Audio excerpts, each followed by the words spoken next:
नमस्कार मंडळी. आजची प्रसन्न सकाळ. आज श्रावणातला पहिला रविवार.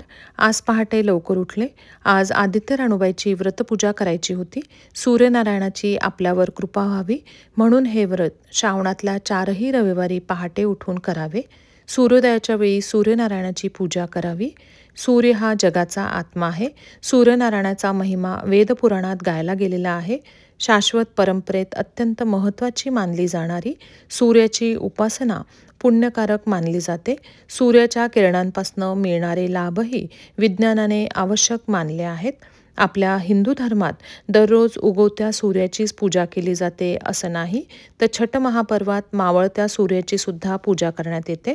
त्यामुळे आपल्याला सकारात्मक ऊर्जा, आत्मविश्वास, आरोग्य, सुख, समृद्धी, सौभाग्य, धनधान्य मिळतं. आज योगायोग असा जुळून आला की सासूबाईसुद्धा पूजा सांगायला सोबत होत्या. रात्रीच पूजेची सगळी छान तयारी करून ठेवली. या दिवशी पहाटे लवकर उठावे. कुणाशीही न बोलता सगळं आवरून घ्यावं. या दिवशी आपले केस विंचरू नयेत.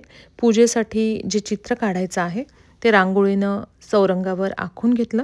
यामध्ये सूर्य, चंद्र, 7 मातृका, मध्यभागी 12 रेघांचं सूर्यमंडल, डावीकडे नागकन्या, देवकन्या, छोटं तळं, नंतर 6 रेघांचं मंडल, शंख, चक्र, गदा, गोपद्म, कमळ, स्वस्तिक हे सगळं काढून घेतलं. उजवीकडे हत्ती, त्यावर अंबारी, त्यामध्ये राजा राणी आणि समोर माहूत असं सगळं छानपैकी रांगोळीने चौरंगावर चित्र आखून घेतलं. आदित्य राणूबाईच्या व्रताची जी कथा आहे त्यामध्ये सुद्धा हे सविस्तर सांगितलेलं आहे आणि आदित्य राणूबाईची कथा आपल्या चातुर्मासाच्या पुस्तकात आढळते. सकाळी सगळं छानपैकी हे करून घेतलं. समई उदबत्ती लावली. पूजेसाठी रक्तचंदनाची बाहुली जी लागते ती आईंनी भारतातनं आणलेली आहे. हे रक्तचंदन उगाळून छोट्या वाटीत काढून ठेवलं.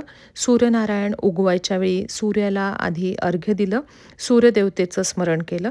पूजेसाठी सतपुतळ्या वस्त्र, 6 दोऱ्यांचा तातू, जानवं, फुलं, पंचामृत, दुर्वा, गुलाल, गंध, नैवेद्याला गूळ खोबरं, फळं, दक्षिणा, सुपारी, शंख, घंटा, विड्याची पानं, कापूर असं सगळं साहित्य लागतं.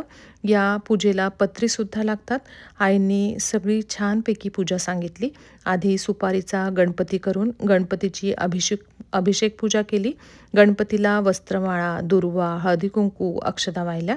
त्यानंतर कलश, शंख, घंटा, दीपपूजन केलं. विड्याच्या पानावर 2 मातृका रक्तचंदनाने काढल्या.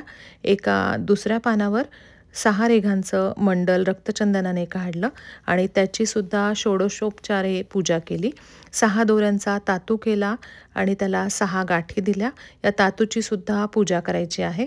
त्यानंतर गूळ खोबरं, पंचामृत, फळांचा नैवेद्य दाखवला.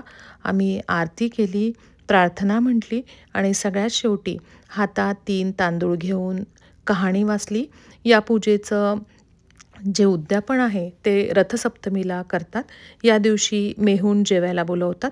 सप्तधान्याचं दान देऊन तिळगुळाची पोळी, गवल्याची खीर असं करतात.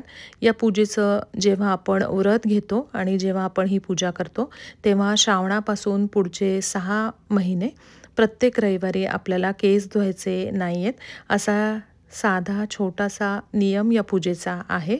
आज पूजेसाठी आईंसोबत म्हणजे आई होत्या पूजेसाठी, त्यामुळे खूप छान वाटलं आणि त्यांनी खूप सुंदररित्या सगळी पूजा मला सांगितली. त्यांनी 2 दिवस आधी सगळी पूजा कागदावर छानपैकी लिहून दिली. तो कागद आता त्या माझ्यासाठी इथेच ठेवणार आहेत आणि खूप छान वाटलं. त्यानंतर स्वयंपाक केला. नैवेद्यासाठी कणकेचा शिरा केला, सगळा स्वयंपाक केला आणि मिस्टरांनी देवाला आणि आदित्य राणूबाईच्या पूजेला नैवेद्य दाखवला. अशा प्रकारे आज खूप छानपैकी आम्ही आदित्य राणूबाईची व्रतपूजा इकडे केलेली आहे अमेरिकेत. धन्यवाद.